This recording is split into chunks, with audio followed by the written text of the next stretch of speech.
ইউরোপের দেশ ফ্রান্সে আকাশ থেকে যেন আক্ষরিক অর্থেই আগুন ঝরছে। ভয়াবহ এই তাপপ্রবাহে দেশটিতে এরই মধ্যে মৃতের সংখ্যা ৫০ ছাড়িয়েছে।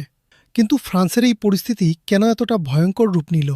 দেশটির দক্ষিণ ও পশ্চিমাঞ্চলে তাপমাত্রা ৪০ থেকে ৪৩ ডিগ্রি সেলসিয়াসে পৌঁছেছে।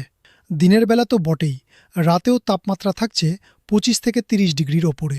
ফলে হিটস্ট্রোক ও হৃদরোগে আক্রান্ত হয়ে হাসপাতালগুলোর জরুরি বিভাগে এখন তিল ধারণের ঠাঁই নেই।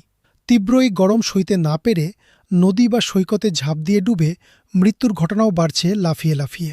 পরিস্থিতি সামাল দিতে ৫০টিরও বেশি অঞ্চলে সর্বোচ্চ সতর্কতা জারি করার পাশাপাশি স্কুল ও বাইরের কাজ বন্ধ করে দিয়েছে ফরাসি সরকার।